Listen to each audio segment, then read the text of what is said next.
The Conjuring of Bigfoot, the forgotten case file detailing the time Lorraine Warren met Sasquatch in Tennessee. Famed ghost chasers Ed and Lorraine Warren are best known for their terrifying cases involving demonic dolls named Annabelle and, maybe, assisting in the Enfield poltergeist case, but there's one strange tale you won't ever see in the Conjuring films: the time Lorraine met Bigfoot. It was announced this morning that Lorraine Warren, 92, died peacefully in her sleep last night, and the heartfelt tributes to her life have been pouring in since the news broke. I only met Lorraine once, very briefly in 2011, but during my formative years she and her husband's books played a big part in getting me interested in the subject of ghosts. In fact, had I not read their books in middle school, I might not be a full-time paranormal investigator, or run the traveling museum of the paranormal and occult, today. In their book Ghost Hunters, published in 1989, Ed and Lorraine Warren lay out some of their most terrifying cases, investigations which include elements like disappearing Nigerian priests, judo chop martial arts murders, porno theater demons, and possessed biker gangs, just to name a few. It's legitimately one of the weirdest, craziest books you'll ever read, and gives you a much better idea of the duo's actual views and investigations than offered in The Conjuring or Gerard Brittle's book The Demonologist. Ghost Hunters was one of the very first books I'd ever read about paranormal investigation, and it scared the hell out of me. While reading, I'd often wonder if I was possessed because I played with kids adopted from other countries, an actual case file in the book, wonder whether I might be possessed because I liked fantasy books, again, actual case file, and by the time I reached the end, 11-year-old me was seriously considering converting to Catholicism so I wouldn't become possessed. The book didn't exactly age well. Tucked away between the tales of demonic terror, however, is a very interesting case file unlike any other in the Warrens' catalog. It's not scary at all. In fact, it's actually kind of sad. Titled simply Bigfoot and covered in a scant 8 pages, this Ed and Lorraine Warren story is largely forgotten, even though it's both wildly entertaining and presents some pretty groundbreaking ideas for paranormal research in the 1980s. The file begins with a quote from Lorraine: "We had never paid much attention to the stories about Bigfoot.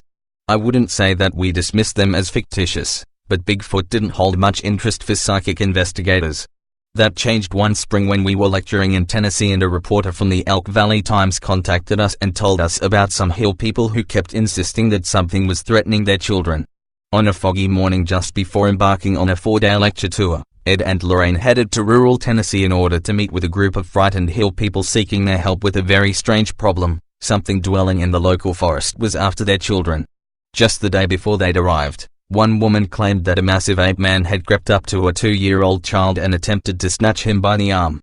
Lorraine didn't exactly believe the stories, but having never seen poverty this raw, her sense of guilt pushed her to entertain the witnesses' claims and help ease their fears. A short time later, she found herself following them into the woods, climbing steep hills and descending into the gorges in search of the legendary monster. As a psychic ghost hunter, it wasn't exactly the kind of investigation she was used to. Hours later, exhausted from hours of hiking and frustrated with what felt like a waste of time before a busy lecture tour, Lorraine took a break near a tree. Suddenly, her mind flashed with the mental image of a large creature, a fusion of man and ape with long arms and shaggy hair.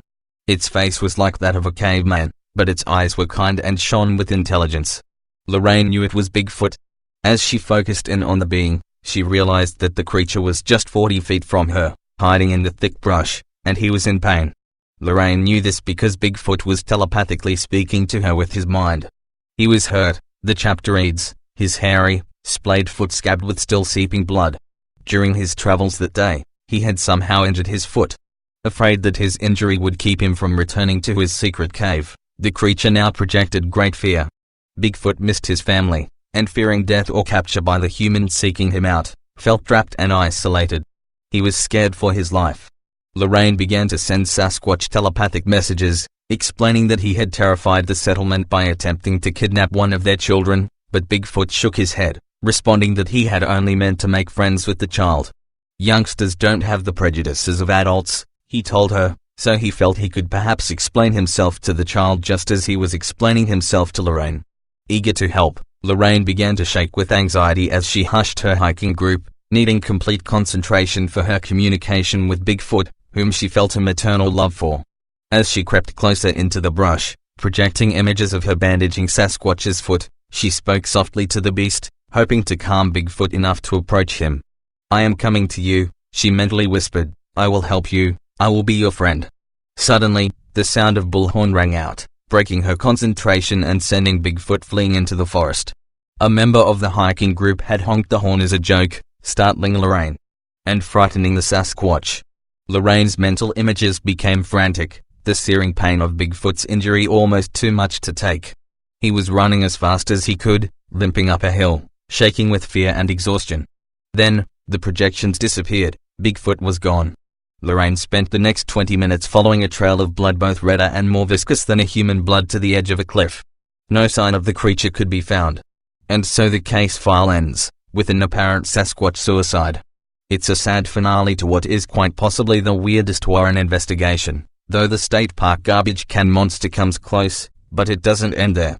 In an intriguing addendum to the tale, demonologist Ed Warren chimes in to offer his own thoughts on Bigfoot, which are mighty interesting for a ghost hunter of the time period. "It is my belief that Bigfoot is a tulpa, a mind projection," Ed states. So is the Loch Ness Monster and many other now you see it now you don't creatures that get reported to the press. In the most simplistic terms, Ed Warren is saying that Bigfoot is a ghost, decades before most ghost-centric paranormal researchers were catching on to the idea.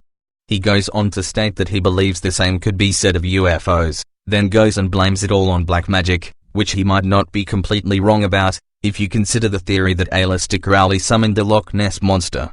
It's pretty forward-thinking stuff from the ghost hunting community of the time period, even if you have to peel the Catholicism away to see it. I'll say it again, Ghost Hunters is one of the weirdest paranormal books you'll ever read, and the modern media doesn't do Ed and Lorraine Warren's actual investigations justice. Their cases are downright bonkers, loads of fun to read, and you'll never see them in The Conjuring. They met Bigfoot, for God's sake. Regardless of how you feel about the Warrens and their complicated history, there's no denying that their larger-than-life legacy has left a huge impact on both pop culture and paranormal investigation, and much like a poltergeist haunting an old Victorian home, their presence will be felt for years to come. Lorraine was an icon, not just because of her uncanny ability to find herself at the center of some of the world's most mysterious hauntings, but because she was a confident female voice in a field largely dominated by men. Lorraine Warren helped pave the way for women involved in paranormal investigation, and without her, who knows how many young Amy Brunis, Katrina Weidmans, or Amy Allens might never have existed as we know them today. The truth is, those of us involved in paranormal research at a professional level, whether skeptic, believer, or agnostic, owe Lorraine a great deal of debt for helping pave that path. Rest in peace, Lorraine. Thank you for watching Dreamland Orchard. Do you have any story ideas or true stories? Please send them to dreamlandorchard@gmail.com. Give it a thumbs up if you like. Thank you.